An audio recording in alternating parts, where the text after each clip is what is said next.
우리가 왜 하나님을 믿어야 하고 왜 예수 그리스도를 영접해야만 되는지 그 이유가 수냄 여인의 모습 속에 계시되어 있습니다.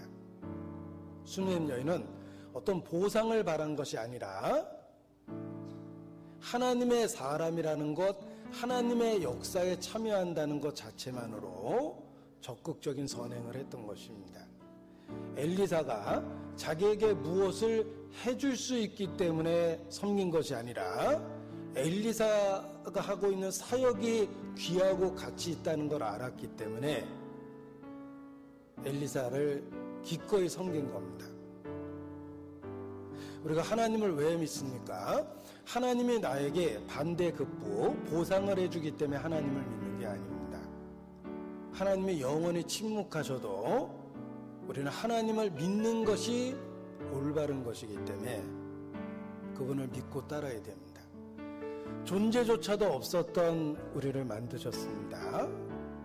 바랄 수도 없는 소망을 주셨습니다. 정말 찬송의 표현처럼 나와 같은 죄인을 구원하셨습니다. 나도 내가 형편없다고 생각하는데 하물며 완전한 기준을 갖고 계신 하나님께서 나를 보면 얼마나 형편없겠습니까? 내가 봐도 나는 없어도 될 존재예요. 이 우주에서, 아니 대한민국에서. 그런데 하나님은 나를 가치 있고 의미 있게 여기시고 독생자를 주셨습니다.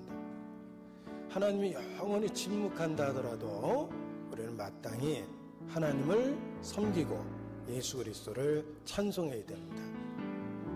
그분이 나에게 무엇을 해줄 수 있기 때문이 아니라 하나님을 믿는 것이 마땅하고 예수 그리스도를 영접하는 것이 당연하기 때문에 그렇게 해야 됩니다. 수냄 여인이 그러했습니다. 수냄 여인은 엘리사가 자기에게 무엇을 해줄 수 있다고 기대하고 일을 한 게 아닙니다. 엘리사가 하나님의 사람이고 엘리사가 하나님의 역사에 참여되어 있고 하나님이 귀하기 때문에 내가 그것을 알고 있기 때문에 내가 아노니 그는 하나님의 사람이라 그를 위해서 집을 짓고 필요한 것을 갖춥시다라고 생각했던 겁니다. 사람들이 하나님을 믿는 동기가 잘못되어 있다는 것을 우리 주변에서 쉽게 봅니다. 하나님이 자기에게 뭔가를 해줄 수 있고 나를 행복하게 해줄 수 있고 나를 즐겁게 해줄 수 있고 자기에게 뭔가를 주기 때문에 하나님을 믿는다고 생각하니까 실망하고 회의에 빠지고 원망하고 그러는 겁니다.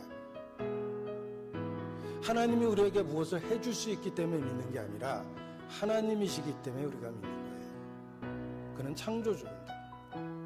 나의 생명의 근원입니다. 내가 말하고 움직이고 생각하는 생명을 주신 분이십니다. 그분 때문에 존재하게 됐습니다. 그분이 주신 모든 걸 누리고 있습니다. 내 존재는 그분이 만든 것을 떠나서는 존재할 수도 없는 겁니다. 마땅히 섬겨야죠.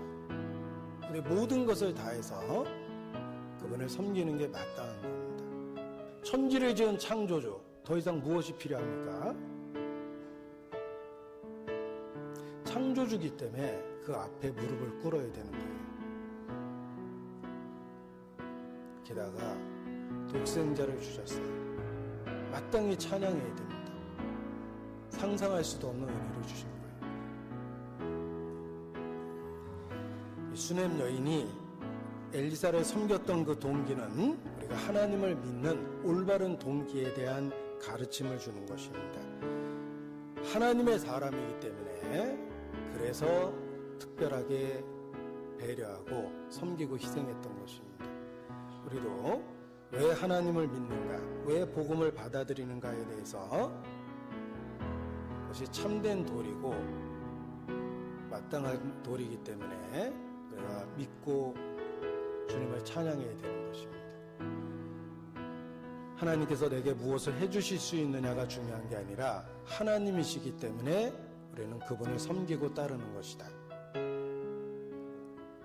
그것이 하나님을 믿는 올바른 동기가 되어야 되는 것입니다.